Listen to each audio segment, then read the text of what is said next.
자, 마가복음 9장 38절에서 50절까지 우리 한번 먼저 함께 읽어보도록 하겠습니다. 38절부터입니다. 제가 한 절, 여러분들 한 절 교독하겠습니다. 요한이 예수께 여짜오되 선생님, 우리를 따르지 않는 어떤 자가 주의 이름으로 귀신을 내쫓는 것을 우리가 보고 우리를 따르지 아니함으로 금하였나이다.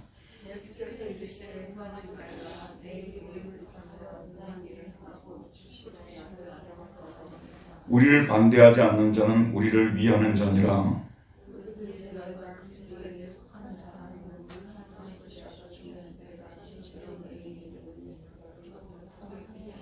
또 누구든지 나를 믿는 이 작은 자들 중 하나라도 실족하게 하면 차라리 연자 맷돌이 그 목에 매여 바다에 던져지는 것이 나으리라.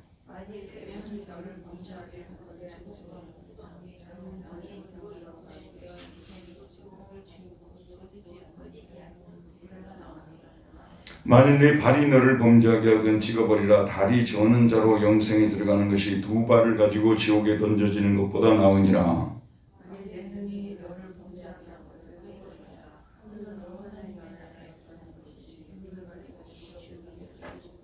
거기에서는 구더기도 죽지 않고 불도 꺼지지 아니하느니라. 50절입니다. 소금은 좋은 것이로되 만일 소금이 그 맛을 잃으면 무엇으로 이를 짜게 하리요. 너희 속에 소금을 두고 서로 화목하라 하시니라. 아멘. 하나님 감사합니다. 오늘은 특별히 지금 또 아제르바이잔에서 이렇게 선교를 하고 있는 우리 선교사님 자매가 또 열이 떨어지지 않아서 큰 어려움을 겪고 있으니 하나님 은혜 베풀어 주셔서 속히 열이 떨어지게 해주시고 또 정상으로 돌아올 수 있도록 은혜를 베풀어 주시기를 기도합니다. 또 오늘도 우리가 성경을 공부할 때 성령 하나님의 도우심으로 우리가 말씀이 우리에게 가르치는 바를 정확히 캐치할 수 있게 해주시고 마음판에 새기게 해주시고 이 말씀을 준행하여 우리에게 이 생명의 말씀을 주신 하나님을 기쁘시게 드리는 우리 모두가 되게 하여 주옵소서. 예수님 이름으로 기도하였습니다. 아멘. 오늘 제목은 작은 자들 중 하나라도 실족하게 하면입니다. 작은 자들 중 하나라도 실족하게 하면. 임집사님 조금만 오른쪽에 당king. 작은 자들 중 하나라도 실족하게 하면. 오늘 이 말씀 여러분들이 이미 자주 읽어서 또 설교 말씀도 자주 듣고 잘 아는 부분입니다만은 작은 자들 중 하나라도 실족해 하면 정말 항상 우리가 소홀히 할 수 있는 부분이고 또 보통 우리가 유유상종이라고 하잖아요. 근데 유유상종이 정말 이게 사람이 살다 보면 굉장히 피곤해지잖아요. 다들 현대인들이 지쳐 있어요. 그래서 이 사회를 피로사회라는 말도 여러분 들으셨죠? 피로사회라고. 다들 지쳐 있다 보니까 인간관계에 있어서 얽히고 설키는 것이 굉장히 힘들어요. 가능한 인간관계만 많이 맺으려고 하지도 않고 얽히고 설키고 싶지도 않은 것이 현대인들의, 그래서 가장 자기가 좋아하는 그 몇몇 사람들이 모여가지고 예전에 여러분 잘 아는 히랍의 에피쿠루스 학파가 있었잖아요. 에피쿠루스 학파는 스토아 학파하고 그 당시에 소위 말해서 쌍벽을 이루는 학파였는데 스토아 학파는 금욕주의를 지향했거든요. 그래서 이 사람들은 주로 공직에 이렇게 진출하는 사람들이 스토아 철학의 영향을 많이 받았다고 얘기를 하고 있어요. 금욕을 많이 강조하니까. 근데 에피쿠루스 학파에서는 쾌락을 많이 강조하잖아요. 그게 이제 우리식으로 말하자면 술 마시고 방탕하고 그런 쾌락이 아니라 이 공무 같은 데 있잖아요. 공적인 삶에서부터 이렇게 떨어져 나와가지고 자기네들끼리 가장 가까운 친구들이라든지 또는 가족들 이런 사람들이 모여가지고 파티하고 또 고기도 구워 먹고 교제하고, 사실 미국 같은 데는 지금 거의 대부분 이렇게 되어 있어요. 그렇게 한대요. 주말이 되면은 거의 가족들이 모여가지고 가족끼리 교제하고 이렇게 되는 거예요. 그리고 공적인 삶에는 가능한 참여를 잘 안 하려고, 심지어는 우스갯소리로 미국에서는 대통령이 누군지도 모르는 사람들도 있다고 그러잖아요. 그 정도로 그 정치에 대해서 관심을 꺼버리고 개인적인 평화, 아타락시아라고 하거든요. 평화를 누리려고 자기네들끼리 모여가지고 마음에 맞는 사람들끼리 소수 교제하고 평화를 누리고, 그 사람들이 이제 그게 그 사람들은 쾌락이에요. 그런 것들을 지향하는 두 그룹으로 나눠지는데, 사실 우리 한국도 지금 그런 지금 흐름으로 가고 있다고 해도 과언이 아니라고 말씀드릴 수가 있어요. 근데 이제 그게 뭐냐면 에피쿠로스 학파 같은 것이 왜 나오냐고 하면, 너무 사람들하고 많이 교제를 맡고 사회생활하고 막 부딪히고 막 이게 고달프다는 말이에요. 너무 힘들다 그런 말씀 아니겠어요? 그래서 이제 자기 마음에 맞는 사람들끼리 모이는 경향이 유유상종이 되잖아요. 끼리끼리 모이는 이런 것들이 되다 보니까, 죄송합니다만은 이제 그 작은 자들이 있잖아요. 사회에 소외된 사람들, 이런 사람들은 더 소외가 심해지게 되는 이런 경우들을 볼 수가 있다고 말입니다. 누구도 이제 찾지 않는, 어떻게 보면 성탄절을 맞이해서 뭐 고아원이라든지 뭐 이런 데 있잖아요. 이런 데도 예전에 비해서 많이 방문이 줄어들 것이라고 저는 생각을 해요. 우리 교회도 항상 그 이 작은 자들을 소홀히 하지 않는 교회가 되기 위해서 애를 써야 되고요. 왜냐하면 작은 자들을 소외함을 통해, 자꾸 이렇게 소외시킴을 통해서 이게 교회가 참다운 모습을 잃어버리게 된다는 것 아니겠습니까? 근데 우리 하나님께서는 작은 자들 중 하나라도 실족해 하는 것을 기분 나쁘게 하고 또 넘어지게 만들고 거치게 만들고 이런 것들은 되게 싫어하신다는 것을, 거기에 대해서 심지어는 심판하신다는 것을 우리는 말씀을 통해서 배울 수가 있습니다. 자, 그럼 1번 한번 보도록 할까요? 1번 읽읍시다. 시작. 제자들은 제자 그룹에 들지 않았던 어떤 자가 주의 이름으로 귀신을 내쫓는 것을 보면서 그 사람에게 그렇게 하지 못하도록 금했습니다. 그 이유가 무엇입니까? 38절이죠. 38절 한번 읽어봅시다. 9장 38절입니다. 요한이 예수께 여짜오되 선생님, 우리를 따르지 않는 어떤 자가 주의 이름으로 귀신을 내쫓는 것을 우리가 보고 우리를 따르지 아니하므로 금하였나이다. 예, 이제 이 제자 그룹에 속하지 않은 어떤 사람이 예수님의 이름으로 귀신을 쫓아냈어요. 예, 사실 지금 이 상황은 여러분이 잘 아시는데, 제자들은 얼마 전에 예수님이 안 계실 때 귀신 들린 자를 데리고 왔잖아요. 그런데 쫓아냈어요? 못 쫓아냈어요? 못 쫓아냈죠. 그런데 지금 이 사람은 자기 그룹에, 제자 그룹에 들지 않았는데도 불구하고 예수의 이름으로 귀신을 쫓아냈어요. 굉장히 자존심 상할 일이죠. 기분이 별로 안 좋죠. 이해하시겠죠? 바로 이런 상황이에요. 그래서 그 사람에게 예수의 이름으로 귀신을 쫓아내지 말으라고, 그렇게 하지 못하도록 금지를 시켰다는 그런 말씀이에요. 금지를 시켰다, 이렇게 말씀하고 있습니다. 그 이유가 그가 우리에게 속한 사람이 아니라는 것이죠. 우리를 따르지 않는 사람이기 때문에 금지를 시켰다는 것입니다. 자, 여러분, 이제 예수님의 이 사람들은 그 모든 것을 버리고 예수님을 쫓은 사람들 아니에요. 제자들은요. 배와 가족과 심지어는 부모 형제까지도 버리고 쫓았기 때문에, 이 사람들은 뭐냐면 누가 크냐 논쟁을, 지난 시간에는 길에서 누가 크냐 논쟁을 벌였잖아요. 지금 현재 이분들은 뭐냐면 특권의식이 자기들 속에 침투가 되어 있는 거예요. 특권의식이. 그래서 이 특권의식이 소위 말해서 자기 그룹에 속하지 않는 사람들은 배제시키려고 하는 배제의식으로 나타나는 것을 볼 수가 있습니다. 우리가 하나님을 따르는 데 있어서 우리가 하나님을 따르고 또 예수의 이름 때문에 고난을 받고 이런 것들을 우리가 내세우면서 특권의식을 가져서는 안 되겠죠. 왜냐하면 우리가 예수님을 따르는 것은 이 따름을 통해서 뭔가 하나님과 더 가까워지고 또 하나님으로부터 더 특별한 그런 은혜를 누릴 수 있는 것으로 생각해서 따르면 안 되는 거 아니겠습니까? 우리가 예수님을 따르는 것은 예수님께서 정말 작은 자들 중에 작은 자들이었던 우리, 소외된 우리, 죄인들 중에 개수였던 우리를 예수님 보내주셔서 구원해 주셔서 감사하는 마음에서 우리가 주님을 따르고 있는 거 아니겠습니까? 특권의식을 하지 이유가 하나도 없잖아요. 그렇죠? 유대인들을 특권의식을 하게 되면 유대인들이 생각나죠. 유대인들은 자기들은 선민의식을 가졌잖아요. 근데 하나님께서 그 수많은 민족들 중에서 유대인들만을 선택을 했다고 말이에요. 근데 그것이 유대인들이 뭔가 선택받을 만한 뭐 어떤 우수한 점, 탁월한 점, 잘난 것들이 있어서가 아니라 하나님께서 은혜로 그 백성을 택해 주셨기 때문에 또 이방인들을 구원하기 위한 제사장 나라가 되도록 하기 위해서 먼저 선택한 거예요. 먼저 선택. 이해가죠? 그러니까 유대인들을 선택한 것은 그냥 너희들만 구원받으라는 것이 아니라 너희들이 먼저 구원을 받고 다른 이방인들이 가서 이 너희들을 구원해 주신 하나님의 복음을 전해서 그들도 구원을 받게 하라는 것이 하나님의 뜻 아니었어요. 그렇기 때문에 이들은 선민의식을 가질 필요가 있었어요, 없었어요?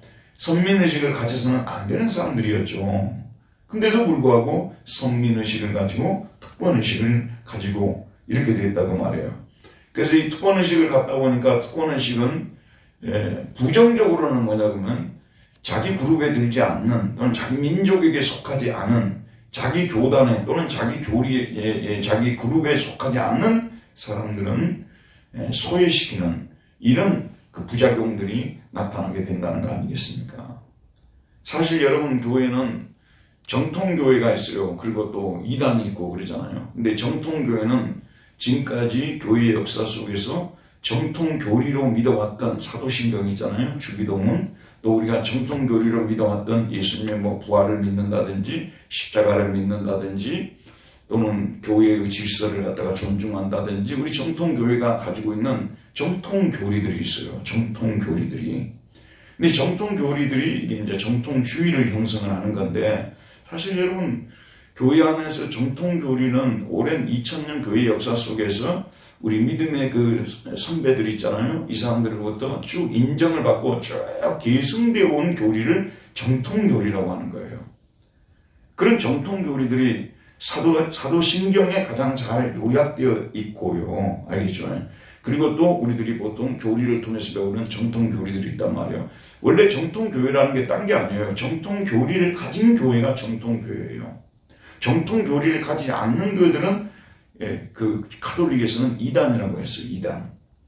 정통교리를 가진 자기들은 정통교리를 가졌기 때문에 카톨릭 교회만 올바른 교회고 다른 모든 교회들은 그 교부들이 전해준 정통교리를 가지 않았기 때문에 이단이라고 이렇게 말했던 것이거든요. 근데 우리는 카톨릭이 정통교리를 가져온 것은 맞다. 그러나 그 중에서 마리아 숭배라든지 또는 교황 무호 사상을 외친 것이라든지 이런 잘못된 그런 그 교리들은 그건 성경의 근거에서 볼 때 잘못된 것이기 때문에 그건 빼야 된다는 것이거든요. 그래서 우리는 정통으로부터 떨어져 나온 것이 아니라 정통을 개혁시킨 거예요. 그리고 본래의 정통으로 돌아가는 것이 종교개혁이에요. 이해하시겠죠?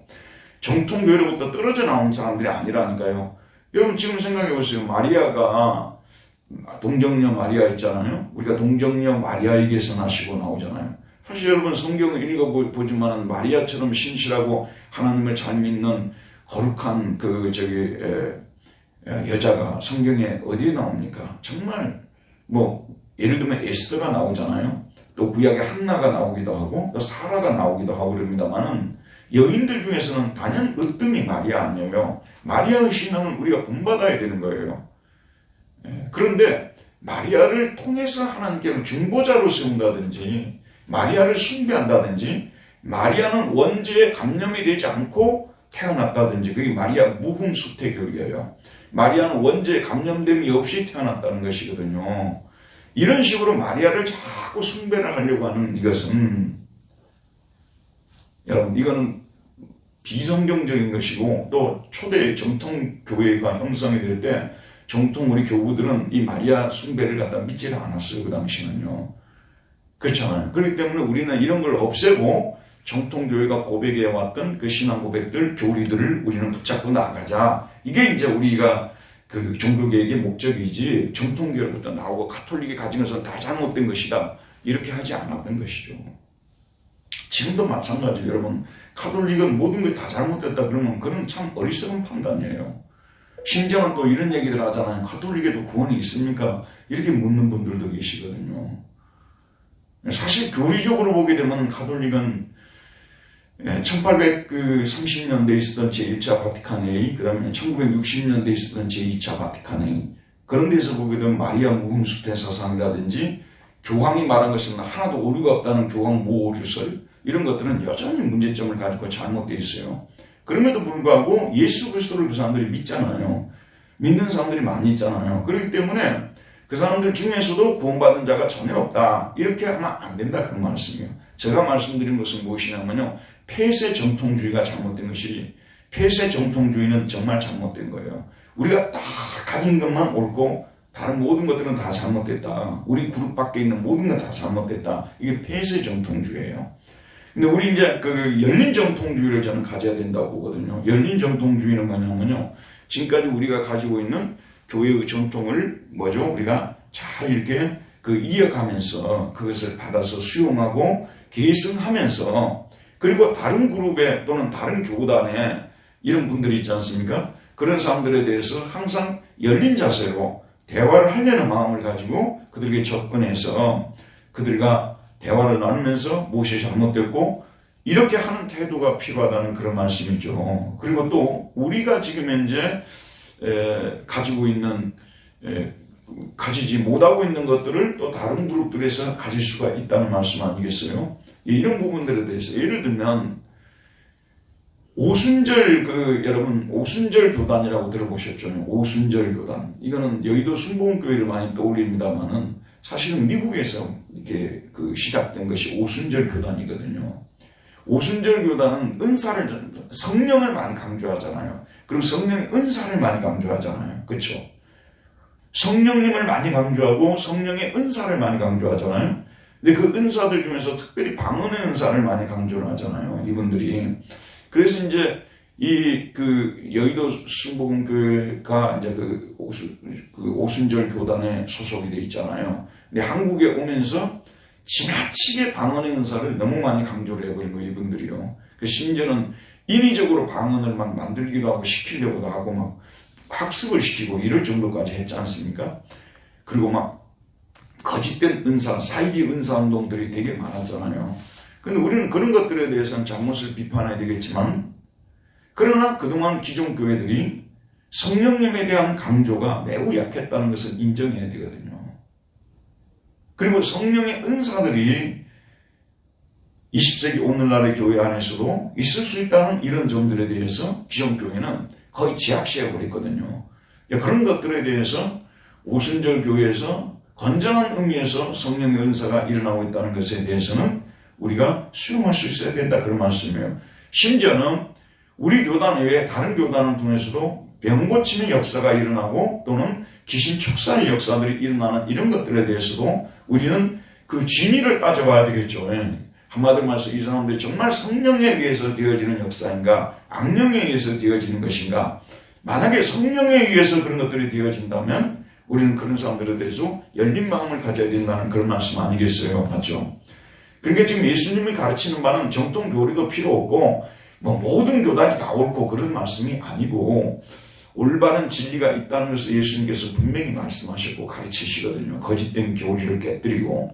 그럼에도 불구하고 우리 그룹에 속하지 않은 다른 그룹의 사람들을 통해서도 하나님의 역사들이 일어날 수 있다는 것을 항상 우리는 전제를 하고 그 진리를 살펴보고, 그것이 옳다고 했을 때는 우리는 그것에 대해서 받아들일 수 있는, 정말 그 사람들을 인정할 줄 아는 그런 정통주의가 열린 정통주의라고 저는 생각해요. 폐쇄적 정통주의는요, 자기들이 가르친 것만 옳고 다른 것 다 틀렸다고 말하는 것은 폐쇄적 정통주의라고 저는 보는 것이거든요. 제자들이 지금 현재 여기 이런 폐쇄적 정통주의에 지금 특권의식에서 시작된 폐쇄된 정통주의에 지금 이 사람들이 서 있어서 문제를 일으키게 됐다는 말씀입니다. 자, 그 다음에 2번을 볼까요? 2번입니다. 시작. 예수님께서는 제자들에게 그 사람 귀신을 쫓아내는 것을 금하지 말라고 말씀하셨습니다. 그 이유가 무엇입니까? 그랬죠? 39절. 예수께서 이르시되 금하지 말라. 내 이름을 의탁하여 능한 일을 행하고 즉시로 나를 비방할 자가 없느니라. 어떤 사람이 예수의 이름으로 귀신을 쫓아낸다는 말이에요. 그래놓고 예수님을 즉시 나쁜 분이라고 이렇게 말할 수는 없다는 말씀 아니겠어요? 예수의 이름으로 그렇게 했으니까요. 그러니까 금하지 말라고 그렇게 말씀하고 있습니다. 그 다음에 몇 번입니까? 3번입니다. 읽읍시다. 예수님은 우리를 반대하지 않는 자들은 곧 어떤 자들이라고 말씀하십니까? 40절. 우리를 반대하지 않는 자는 우리를 위하는 자니라 그랬습니다. 그러니까 사실은 쓸데없는 그런 싸움 있잖아요. 쓸데없는 싸움, 그런 것은 하지 말라는 그런 말씀입니다. 우리를 반대하는, 분명히 예수를 부인하고 우리를 반대하는 그런 경우에 있어서는 우리가 투쟁을 해야 되겠지만, 예수 그리스도를 인정하고 정말 예수님을 올바로 믿어보려고 하는데 그들이 여러 가지 부족한 점들이 있을 때 그런 것들에 대해서는 우리가 어떻게 하라고요? 배척시키지 말라는 그런 말씀이죠. 그들은 곧 예수를 반대하지 않는 사람은 곧 우리를 위하는 자이기 때문이다. 그렇게 말씀하고 있습니다. 자, 그 다음에 몇 번입니까? 4번입니다. 읽읍시다. 시작. 누가 그리스도에게 속한 자라는 이유로 물 한 그릇을 대접하면 그에게 무엇이 주어집니까? 하지만 누가 작은 자들 중 하나라도 실족하게 하면 어떻게 되는 것이 차라리 낫다고 말씀하십니까? 41절 읽어봅시다. 누구든지 너희가 그리스도에게 속한 자라 하여 물 한 그릇이라도 주면 내가 진실로 너희에게 이르노니 그가 결코 상을 잃지 않으리라. 이게 어떤 제자들은 아시는 대로 말하자면 많은 돈을 가지고 움직이는 사람들이 아니었잖아요. 그렇죠? 그래서 이제 너무 배가 고파가지고 추수할 때가 되면은 곡식도 이렇게 따가지고 손으로 비벼 먹고 이 문제 때문에 막 논쟁이 일어나고 그런 일도 있었지 않습니까? 이게 제자들은 가진 것이 없는 사람들이에요. 그런데 이제 제자들이 지나가고 있는데 너무 배가 고픈 거예요. 또 물을 마셔야 하는데 마실 물이 없는 것이죠. 근데 그 형편을 보고 저분들은 예수님을 따라다니는 사람들이고 저분들은 정말 예수님을 이렇게 섬기는 사람들인데 저분들을 그냥 가게 해서는 안 되겠다 해서 집에 들어오시게 해서 그분들에게 물 한 그릇이라도 대접을 한다고 하는 거. 식사 대접을 하면 더 좋고요. 물 한 그릇이라도 대접하면 그들이 뭐라고 하는 거죠? 내가 진실로 너에게 이르노니, 내가 진실로 너에게 이르노니. 여기서 진실로라는 말이 히라보로는 아멘이라는 뜻이에요. 아멘. 그러니까 전에도 말씀드렸습니다만은 예수님께서 아멘, 아멘 이런 표현을 쓸 때는 진실로 진실로 너희에게 이르노니 이런 표현을 쓸 때는 아주 중요한 진리를 가르치실 때, 중요한 진리를 가르치실 때 아멘, 아멘을 쓴다는 말입니다. 다음과 같은 말은 참말이다. 다시 말하지만 참말이다. 이게 아멘, 아멘이라는 뜻이에요. 그렇기 때문에 너희들이 정말 이 말을 자세히 듣고 마음판에 새기라 이런 뜻 아니겠어요? 그게 뭐냐면 우리가 그리스도에게 속았다고 해서 어떤 사람이 우리 믿는 자들에게 물 한 그릇이라도 대접하게 되면 그 사람은 결코 뭘 잃지 않는다고 말하고 있죠. 상을 잃지 아니하리라. 여기 이제 상이라는 말이 나오는데, 자, 여러분, 성경을 보게 되면요, 하나님을 상 주시는 하나님이시라고 말씀한 부분이 나와요. 여러분 너무 잘 아는 히브리서 11장 6절에 보게 되면, 제가 읽어보도록 할게요. 히브리서 11장 6절에 보면 무슨 말씀이 나오냐 그러면,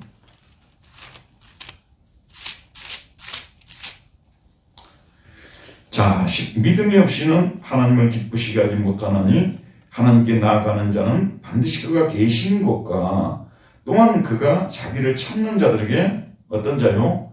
상 주시는 이심을 믿어야 할지니라. 하나님을 하나님이 계신 것과 또 하나님을 찾는 자들에게 하나님은 어떤 분이시라는 거죠? 상을 주시는 하나님이시다. 그렇게 말씀하고 있죠. 또 한 구절만 더 찾아보도록 할게요. 고린도전서 3장 8절이에요. 고린도전서 3장 8절.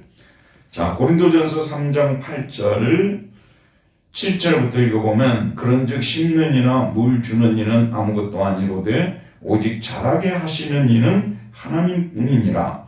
심는 이와 물 주는 이는 한 가지이나 각각 자기가 일한 대로 자기의 상을 받으리라. 그렇게 말씀하고 있잖아요. 그렇기 때문에 신약 성경을 특별히 읽어보게 되면 상을 주신다는 이런 말씀들이 여러 군데 나온다는 그런 말씀이에요. 그래서 이제 이 상급 문제를 가지고 사실 그동안의 교회 안에서 여러 가지 종류의 가르침들이 이렇게 주어졌었어요. 근데 그 중에 하나가 뭐냐면 구원은 은혜를 받고 그 다음에 하늘나라에 가서 상 받는 것은 우리가 행한 대로, 이 땅에서 행한 대로 받는다는 소위 말해서 전형적인 그런 상급 신학이거든요. 구원은 은혜로 받는 거예요. 그런데 하늘나라에 가서 상 받는 것은 우리가 일한 것에 따라서 상을 받는다. 이렇게 이제 해서 솔직히 이제 이런 그 상벌 개념을 가지고 사람들에게 동기부여를 하는 것은 어떻게 보면 가장 빠르게 그 사람을 움직이게 만드는 방법이 되겠죠. 나태하지 않게 만들고 또 우리가 주의를 좀 더 열심히 하도록 독려하는 그런 차원이 될 수가 있겠죠. 그런데 이 이런 식으로 상급론을 가리키게 되면요, 굉장히 참 이게 문제가 많아요. 그게 뭐냐면 우리가 예수를 믿고 나서 행한 대로 갚아주라는 그런 말씀도 나오잖아요. 행한 대로 하늘나라에 가서 상급을 받는다면 사실 상 받을 일보다도 상 받지 못할 일을 더 많이 하잖아요. 그렇죠? 근데 상 받지 못할 일에 대해서는 까맣게 잊어버리는 거예요. 자기가 상 받지 못할 일도 많이 하잖아요. 오히려 벌 받을 일도 많이 하잖아요. 그건 까맣게 잊어버리고 상 받을 일을 한 것만 생각을 하는 거예요. 그리고 또 한 가지는 뭐냐면 우리가 이 땅에서 주의 일을 하는 것은 상 받기 위해서 어떤 그런 동기로 하는 건 아니잖아요.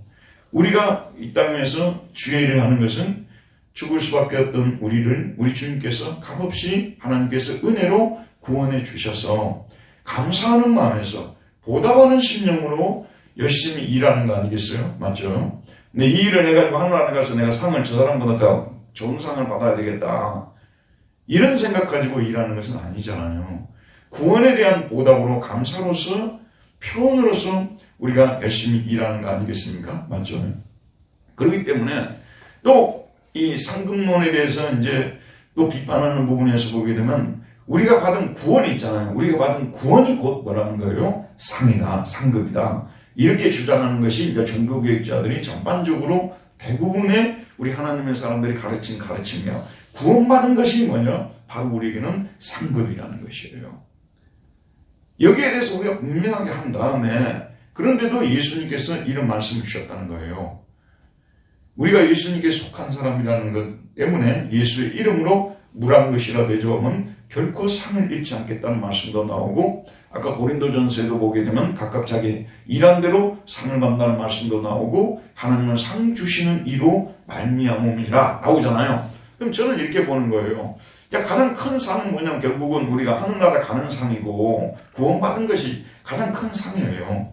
그런데 그런 그 상 외에 하나님께서 우리에게 좀 힘을 내라고 우리를 격려하고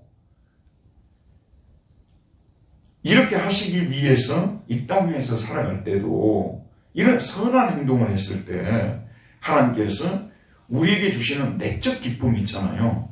예를 들어서 여러분 이런 일을 하고 왔단 말이에요. 예수의 이름으로 어떤 사람이 지나가고 있다고 말이에요. 우리가 그 사람에게 작은 말하자면 맥도날드라도 하나 사드리라고 이제 우리가 대접을 했다고 생각합시다. 그러면은 하나님께서 즉시 우리에게 보상을 해주시는데 그게 뭐냐면 말할 수 없는 기쁨을 주시잖아요. 말할 수 없는 평안을 주시잖아요. 사실은 따져놓고 보면 하나님이 주신 그 물질 가지고 대접을 한 것에 불과한 것이거든요. 그렇죠? 그런데도 불구하고 하나님께서 그런 일을 하신다는 것을 매우 기뻐한다는 것을 우리에게 깨우쳐 주시기 위해서 우리가 그런 선한 일을 했을 때 그런 대접을 했을 때 거기에 대해서 물한 것이라도 대접했을 때 하나님께서는 거기에 대해서 첫째는 뭐냐면 영적으로 이런 것들을 보상해 주신다는 말씀이에요. 진짜 보람되고 행복한 삶을 살려면요 하나님을 기쁘시게 하는 삶을 살면 되는 거예요. 하나님을 기쁘시게 하는 삶에 대한 가장 큰 보상은 뭐냐면 마음이 평화롭잖아요. 마음의 기쁨이 넘치는 거예요. 하나님이 주신 모든 신령한 복들이 우리에게 더 강력하게 임재하는 경험들을 하게 된다는 거 아니겠어요? 그리고 이제 더 나아가서 이제 마지막으로 말씀을 드리면 하나님께서 물 한 그릇이라도 우리가 주의 이름으로 주 믿는 백성들에게 대접을 했다, 그런 말씀이에요. 근데 우리 생활 속에서도 하나님께서 그것을 기뻐한다는 사인으로서 대단한 무슨 아파트를 한 채 떨어뜨려 주신다든지, 아니면 뭐 갑자기 막 돈이 막 어마어마하게 굴러 들어온다든지 그런 것은 아니라 하더라도 하나님께서 우리가 하는 그런 작은 행동을 기뻐한다는 의미에서 우리의 삶 속에 이것은 내가 그런 선한 행동을 했더니 하나님께서 또 이렇게 나에게 또 이것을 채워주시는구나, 그런 경험을 하게 하시는 거, 저는 그렇게 생각을 하거든요. 근데 그런 것들은 실제 제 삶 속에서 상당히 많이 따르거든요. 많은 그런 경험을 했거든요. 정말 많은 그런 경험을 했어요. 요즘 와서 이제 저도 이제 목회자가 되고 한국에 와서 이제 일반 성도들이라든지 또는 이제 다른 분들한테 대접도 좀 받고 그러거든요. 그럴 때마다 제가 무슨 생각을 하냐 그러면은, 우리가 그 독일 베를린에 있을 때 참 학생들 대접 정말 많이 했거든요. 새벽마다 뭐 집에 둘러 앉아가지고 빵 놓고 뭐 커피 끓이고 해가지고 과일 놓고 해서 식사하는 것을 10년 동안 해왔으니까, 뭐 공항에 픽업도 많이 갔고, 막 또 집 못 찾는 사람들은 또 집도 찾아주고, 또 대사관에 경찰서 가서 비자 못 받는 분들 있잖아요. 말이 안 되니까. 그럼 또 가서 우리 애들도 3명 키웠는데요. 3명이잖아요. 얘들은 다 독일을 잘하잖아요. 그러니까 까딱한 학생들이 와가지고 좀 도와달라고 하는 거예요. 그 사람들 한 번 도움을 받는 건데 우리 애들은 그 도와주러 가면 하루가 깨져버리거든요. 근데 그런 것들을 참 많이 했어요. 그래서 하나님께서 이제 제가 대접을 받을 때 그런 생각을 하는 거예요. 하나님께서 우리가 그렇게 주의 이름으로 여러 사람들을 섬기고 대접을 했더니, 지금 와서 하나님께서 이런 대접도 받게 하시는구나, 이런 생각을 하게 된단 말이에요. 이런 생각을. 그래서 저희들에게 이제 하나님께서 엄청난 것들로 막 내려주지는 않지만, 우리 하나님께서 우리가 하는 이런 선행을 기뻐하신다는 그런 의미에서 우리에게 이런 작은 것들로 채워주시면서 소소한 기쁨들 있잖아요. 이러한 것들을 우리에게 주시는 분이시다. 상급은 이런 정도로 해석을 하면 된다고 저는 보는 것이거든요.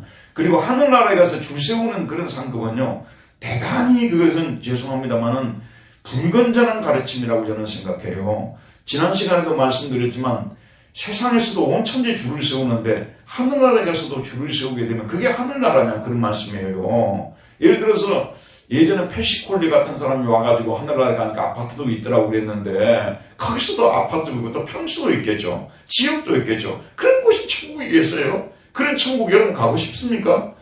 지상의 경쟁에 정말 우리가 경쟁의 식물이 났잖아요. 어떻게든 경쟁 아닙니까? 경쟁. 여러분 자녀들도요, 행복하게 클 아이들 아니에요. 정말 스트레스 없이 클 아이들 아니에요. 근데 학교 공부하면 됐지. 그거 끝나가서 모두 다 지금 이제 학원 가고 있잖아요. 저녁 늦게 집에 들어와. 이게 지금 정상적인 사회는 아니잖아요. 그러니까 이런 경쟁이라는 것이 있어가지고 이렇게 그 아이도 얼마나 고통스럽겠어요? 그리고 부모들도 얼마나 고통스럽겠어요? 또 서로가 또 경쟁자 아닙니까? 이런 데가 이 지상의 나라라면 하늘나라는 그래서는 안 되죠. 그렇기 때문에 지상에서 한 것에 따라서 하늘나라에서 1, 2, 3, 4등을 매긴다는 이런 소위 말해서 상급론은요, 정말로 잘못된 것이라고 저는 보는 것입니다. 하늘나라는 우리 모두가 구원받은 신자들이 다 그곳에 와서 철저한 완벽한 평등이 이루어지는, 완벽한 평등이 이루어지고 완벽한 사랑이 이루어지고, 그런 나라가 천국이라는 것입니다. 그런 나라가 지금 우리에게 기다리고 있어요. 그때는 우리는 경쟁도 하지 않고, 여러분 교회도 한번 보세요. 우리 목사님들이요, 같이 모이잖아요. 그럼 끼리끼리 모여요. 죄송합니다만 큰 교회 목사님들은요, 이미 중소기업, 대기업들 한 30개 대기업들이 모이잖아요. 자기네들끼리 다 네트워크를 가지고 있어요. 자기네들끼리 모여요. 그 정보 주고받고, 심지어는 같이 집회도 하고, 유명한 강사 모셔놓고, 그런 거 하는. 그 뭐냐면, 기업체들이 좀 이름 있는 기업체들이 모여갖고요, 10년에 막 그런 거 막 행사하고 똑같은 거예요. 노예 같은 데도요, 조금 큰 교회 목사님들이 다 가서 말하지, 작은 교회 목사님들은 발언권도 못 가져요. 가만히 있다가 와야 돼요. 가만히 있다가 와야 되는 거예요. 이런, 죄송합니다만은, 우리 목사님들도 이게 큰 교회, 작은 교회, 규모가 크고 좀 규모가 작은 이런 교회들, 목사님들끼리요, 대화하기가 쉽지가 않아요, 이게요. 이 지상나라 그런 거예요. 로마 카톨릭은요, 보세요. 신부들이 성당마다 발령을 받잖아요. 여기는 뭐냐 그러면 뭐 어떤 성당이 더 크냐 적은 성 그게 문제가 안 되는데요. 여기는요. 그래서 우리 지금 개신교는 전부 다 그 자본주의 경쟁 시스템 속에서 목사들끼리 경쟁을 하다 보니까 여기가 무슨 천국인가 그런 생각이 들 정도예요. 그래서 지금 현재 생계가 걱정이 돼서 어려움을 겪는 목사님들도 계시고 그 다음에 또 뭐 항상 스캔들을 일으키는 그런 목사님들도 계시고 지금 이런 상황이 되는데 천국은 그래서는 안 되겠죠. 결코 그런 것에 대해서는 안 되겠죠. 상금론을 우리가 잘 이해를 하자는 그런 말씀이에요. 자, 그 다음에 몇 번입니까? 5번입니까? 그 다음에 하지만 누가 작은 자들 중 하나라도 실족하게 하면 어떻게 되는 것이 차라리 낫다고 말씀하시죠? 예. 몇 절입니까? 예? 41절 읽읍시다. 시작.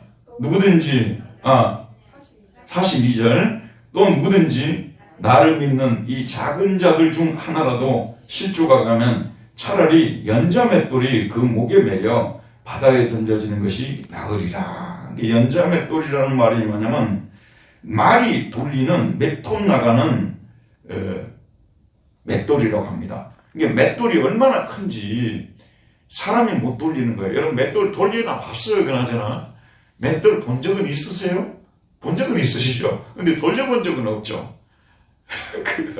근데 이제 보통 우리 시골에서 돌리는 거는 자그마한 맷돌들이기 때문에 그냥 이렇게 돌리면 여기다 뭐 팥이라든지 그러면 이렇게 놓으면 이제 이렇게 돌리면은 이게 이제 밑으로 이렇게 나오는 빠개져 가지고 나오는 그 맷돌이잖아요. 근데 지금 이제 이 연자 맷돌은 그 많이 돌려야 된다는 거예요, 말이요. 그러니까 엄청나게 무거운 맷돌이겠죠. 이렇게 소자 한 사람을 실족시키는 것은 연자 맷돌을 목에다가 매가지고 바다에 던지우는 것보다 던지는 것이 낫다고 말하는 것입니다. 그러니까 나를 여기서 보면 중요한 표현이 뭐냐면 누구든지 자 여기서 보면 우리가 잘 봐야 돼요. 누구를 믿는요? 누구를 믿는? 나를 믿는입니다. 나를 믿는 이 작은 자들 중 하나라도 그런 말씀입니다. 예수 그리스도를 믿는 하나님을 믿는 이 작은 자들 중 하나라도 실족하게 한다는 말 무슨 뜻인지 아십니까? 여러분 잘 아는 대로 스칸달리조라는 이 단어 스칸달리조는 뭐냐면 영어로 스캔들이 여기서 나왔잖아요. 스캔들 넘어지게 하다, 거치게 하다, 화나게 하다 그런 뜻이에요. 어떤 그 작은 소자 중 한 사람을 예수 믿는 소자 중 한 사람을 넘어지게 만들면 화나게 만들면 거치게 만들면 이해하시겠죠? 그거예요. 근데 자, 저를 한번 보시기 바랍니다. 정말 이제 그 조심해야 될 것이 그거 아니겠어요? 이제 아까 우리 목회자들끼리도 이제 얘기를 나누었는데, 말하자면 목회를 그 모양으로 하니까 성도들이 모이겠어? 예를 들어서 작은 교회 목사님에게 큰 교회 목사님이 그런 얘기를 했단 말이에요. 저는 그런 얘기 들어본 적은 없습니다만은 만약에 그렇게 이야기를 했다고 말이에요. 목회를 그 모양으로 하니까 사람들이 모이겠어? 이렇게 이제 했단 말이에요. 작은 교회 목사 앞에서요. 여러분 지금 이제 그 우리 한국 교회가 지금 이제 직면한 큰 문제는 뭐냐면요. 이 간격이 너무 벌어져 버렸어요. 말하자면 많이 모이는 교회들은요. 아시는 대로 몇천 명씩 모이고 심지어는 몇만 명씩 모이잖아요. 그렇지 않고 지금 모이지 않는 교회들은 10명 이하 교회도 많고 교회 이름만 붙여놓은 교회도 많고요. 코로나가 터진 이후에 만 교회 정도가 지금 없어졌다고 하는 그런 통계를 여러 군데서 들었어요. 근데 통계를 잘 모르겠는데 여러 군데서 들은 것은 사실이거든요. 이게 많이 줄어들었다는 얘기로 받아들이면 되겠죠. 그런데 이제 교회 이름을 없애지는 않아요. 왜 없애지는 않는 줄 아십니까? 성도가 없어도 교회 이름은 없애지 않는데요. 교회 이름을 둬야만이 노예에 가서 회원으로서 정식 활동을 할 수가 있고 그 다음 노예에서 보조금 같은 것을 줘요. 그런 것들을 받아가지고 쓸 수가 있는 거예요. 알겠죠? 근데 교회 이름이 없어져 버리면 보조 같은 것도 없어져 버리고 그렇기 때문에 그 사람들 이름만 가지고 있어요. 근데 지금 현재는 이름만 가지고 있는 교회들이 적지 않습니다. 상당히 돼요. 그리고 가면 갈수록 이렇게 커지는 교회는 계속 커지고 작아지는 교회는 계속 작아지는 이런 현상들이 나타나고 지금 현재 40대 이상의 그 목사님들이 있잖아요. 개척교회를 세우기가 무지무지 힘든 시대라는 것 여러분 그것도 아시지 않습니까? 근데 이제 이런 분들이 너무 많기 때문에 우리가 말 한마디에도 굉장히 조심해야 된다는 거예요. 그들을 실족시키면 안 되고 화나게 만들고 거칠게 하면 안 된다는 말씀이죠. 여러분 아시다시피 한때 총신에, 지금 우리 한국 보수 쪽이 제일 큰 데예요. 총신에 들어오는 그 학생이 한 400명 정도 되거든요. 그 중에서 60% 이상이 목사님 자녀들이었다 그러잖아요. 60% 이상이 목사님 자녀들이었어요. 몇 년 전에 그치. 그건 확실한 얘기예요. 그 사람들 갖다가 뭐냐면 소위 말해서 귀족 자녀들이라고 이런 표현을 쓰거든요. 그 사람들은 찬스가 많아요. 왜냐하면 목사님들이 좀 이렇게 좀 큰 교회 목사님 자녀가 되잖아요. 그러면 거기 네트워크 형성이 되어 있기 때문에 서로 밀어주고 땡겨주고 이런 일들이 많이 벌어지기 때문에 그 사람들은 교회를 맡을 확률이 더 커지는 거 아니겠어요? 그런데 이런저런 연고가 전혀 없는 사람들, 이런 사람들은 들어가가지고 사실은 교회 맡기가 너무 어려운 시대가 되었다 그런 말씀이에요. 지가 쓰는 얘기로 백으로 그냥 거기가 들어가 놓고도 자기는 하나님을 너무 잘 믿어서 하나님 함께 하셔서 자기는 그 자리에 안쓰럽다고 생각하고 지금 교회를 못 들어가고 어려움을 겪고 있는 사람들은 그 사람들은 뭔가 뭐냐면 잘못됐기 때문에 무능하기 때문에 또 믿음이 없기 때문에 뭐 이런 식으로 얘기를 한단 말이에요. 그렇잖아요. 그러면 이런 것들에 대해서 하나님의 심판이 굉장히 무서울 것이라고 오늘 말씀해 주시는 거예요. 실제로 이렇게 말씀하시는 분들이 좀 있으시거든요, 가끔씩요. 예전에 여러분 서울에 있는 압구정동에 있는 그 유명한 소망교회 있지 않습니까? 그 목사님 그랬어요. 그 목사님 사실을 이야기한 거예요. 거기는 뭐 벨들이 다 모이는 곳이라 했잖아요. 벨자리들 많고 가진 자들이 너무 많으니까 지식인들도 너무 많고 하다 보니까 우리 교회는 가난한 자들이 오기는 어렵다고, 가난한 자들이 못 온다고 이런 얘기를 했단 말이에요. 그건 뭐냐, 교회의 생태가 그랬다는 얘기인데 그게 이제 성경적으로 바라볼 때는 목사가 그런 말을 하면 되겠느냐 하는 생각이 드는 거 아니겠습니까? 근데 이런 일들이 실족해 하면 사실 우리나라 목사님들 중에서 그동안에 여러 가지 일들로 인해서 수많은 믿지 않는 사람들을 막 화나게 만든 분들 있잖아요. 소위 스캔들을 일으키는 분들 많잖아요. 근데 그런 분들이 스캔들을 일으켜놓고도 크게 여러분 뉘우치지도 않아요. 그리고 그 교회 다니는 성도들도요, 그러려냐고 또 넘어가 버리는 거예요. 그럴 수도 있지 뭐 하고 넘어가 버리는 거예요. 그들이 얼마나 큰 스캔들을 일으킨 거예요? 얼마나 많은 사람들을 실족시킨 거예요? 그쵸 여러분? 그것 때문에 사실 전도도 안 되고 있잖아요. 그분들 때문에. 그쵸? 예를 들어서 저쪽에 맹일동에 있는 그런 교회가 뭐 7만 명, 5만 명 이렇게 모이는지 모르겠어요. 정확히 모르겠습니다만은 그런 교회가 그 아들이 미국에서 유학을 하고 와가지고 저쪽에 하남 있잖아요. 하남에 3,000명 모이는 교회를 하고 있었어요. 3,000명. 3,000명이 장난입니까 여러분? 우리한테는 꿈의 숫자죠. 3,000명 모이는 목회를 하고 있었다니까요. 그런데 그 목사님이 계속 방법을 바꾸고 조작을 하고 정치를 해가지고 결국은 자기 후계자랑 앉혀놨잖아요. 기가 막힌 분이죠. 역사의식이라고는 하나도 없는 사람이고요. 자기 그 행동으로 인해서 얼마나 많은 사람들을 실족시키는 것에 대해서는 너무나도 생각이 없는 분 아니에요. 근데 이런 분들이 얼른 생각하면 하나님이 진노를 받아서 그러면 정말 멸망을 받고 심판을 받았으면 좋겠죠. 지상에서는 그게 안 일어나요. 그래서 심지어 우리들도 저런 행동을 해도 되는구나 하는 생각을 가지는 거예요. 여러분 여기에서 천국과 지옥의 교리를 바로 배워야 되는 거예요. 지금은 그런 사람들이 넘어간다 하더라도요, 하나님께서 거기에 대해서 마지막 날에 반드시 심판하는 거예요. 그래서 우리는 가능한 최선을 다해서 실족시키는 일을 하면 안 되는 거예요. 잘못된 하나의 행동으로 인해서 많은 사람을 실족시키잖아요. 아까 그런 분들은 아니라 하더라도 여기 앉아있는 저와 여러분도 우리의 말 한마디 잘못해가지고 소자들, 아주 약한 사람들, 이런 사람들을 실족시킨다면 우리 하나님께서 차라리 네가 연자맷들을 메고 바다에 뛰어드는 것이 더 낫다, 이렇게 지금 현재 말씀하고 있지 않냐 그런 말씀이요. 특별히 우리 기독교인들은 언어 생활에 있어서 매우 주의를 해야 되는 것입니다. 언어 생활을 잘못하게 되면은 사실 여러분 상처 받는다고 했을 때문에 뭐 때문에 주로 상처를 받아요? 말 때문에 상처를 받잖아요. 근데 남을 무시하는 말을 갖다 한단 말이에요. 남을 무시하는 말들을, 그 다음에 뭐 존엄을 짓밟는 말들을 한다든지 뭐 여러 가지 이런 이런 사람들에 대해서 하나님의 그에 대한 심판이 반드시 있다는 것이 성경의 말씀이에요. 근데 우리는 그러거든요. 무슨 심판이 있냐고 솔직하게 말씀드리면 우리나라에서 뭐 200명만 넘어도 자기 자녀들한테 지금 교회를 갖다가 지금 물려주는 이런 상황 아니에요. 200명만 넘어도 물려줘요. 그분은 대표적으로 걸린 거예요. 수많은 교회들 소리 없이 물려줘요. 근데 지금 우리 성도님들이 비판도 안 해요. 이제는 그러려니 하고 그냥 받는 거예요. 참으로 이 죄가 하나님 앞에 얼마나 큰 죄인가. 정말 이게 사람들 스캔들이란 말이 여기서 나온 스칸달리조라는 이 단어가 화나게 하다는 뜻이요. 거칠게 하다는 거치다는 거 거침돌, 걸림돌 이게 되게 하고 실족하게 만드는 거 아니에요? 이런 죄가 하나님 앞에서 얼마나 큰 죄인가 이걸 우리가 알아야 되는 건데 이제 성숙해진다는 말을 쓰잖아요. 우리가 예수 믿는 사람으로서 성숙해진다는 것은 뭐냐면 이런 말씀을 마음판에 새기는 거예요.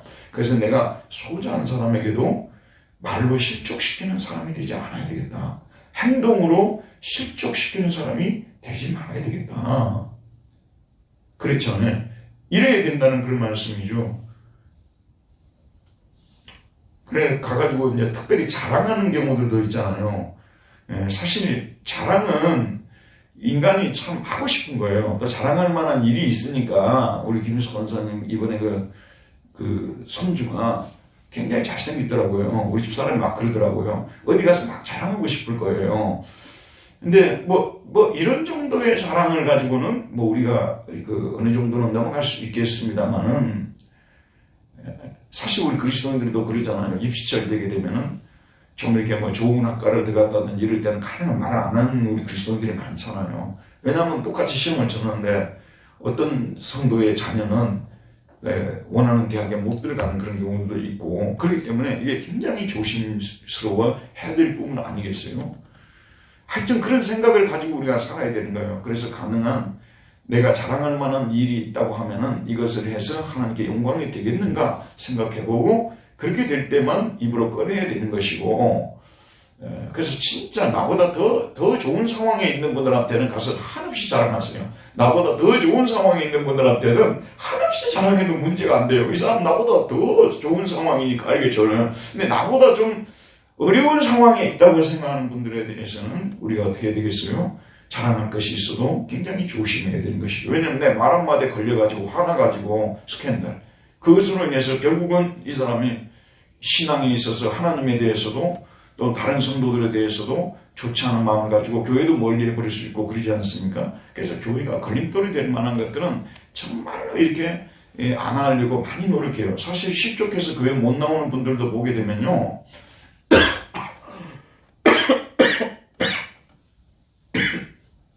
진짜 그 사람, 그 개인의 그 신앙의 문제점이 있어서 이게 교회를 안 나오는 경우도 있지만 우리 교회에서 목회자라든지 또는 일부의 성도들이 생각 없이 그냥 말을 해가지고 행동들 해가지고 마음에 깊은 상처를 안겨줘가지고 심지어는 하나님까지도 안 믿게 만들어버리는 못 믿게 만들어버리는 그런 그 일들이 일어나잖아요. 그렇기 때문에 항상 우리 마음속에 소자들 중에서 아주 작은 자들 사람들이 정말 알아주지 않고 또 사회에서 좀 낙오되어 있다고 생각하는 분들 소위 말해서 그 인싸가 아니라 인사이드에 든 사람들이 아웃사이드에 있는 분들 있잖아요. 이런 분들에 대해서 항상 조심하고 인격적으로 대하고 행동하는 이것이 주님께서 우리에게 가르치고 있는 바는 우리 믿는 자들은 이렇게 돼야 된다는 말씀 아니겠어요? 더군다나 믿는 사람들 중에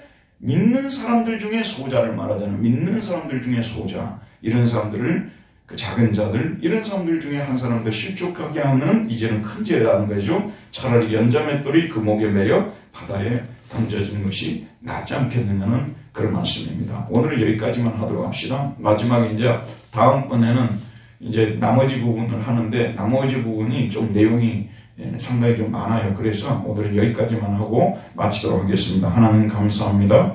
오늘도 저희를 이곳에 불러주시고 또 마가복음 성경 공부를 통해서 예수 그리스도를 믿는 작은 자들 중 한 사람이라도 실족하게 하는 일이 있으면 차라리 연자맷들을 메고 바다에 던져지는 것이 나을 것이라고 강력하게 경고하고 있습니다. 연말을 맞이해서 연초를 맞이해서 우리 하나님 아버지 우리가 행여라도 이런 실수를 하지 않도록 늘 우리를 주관하여 주시기를 기도합니다.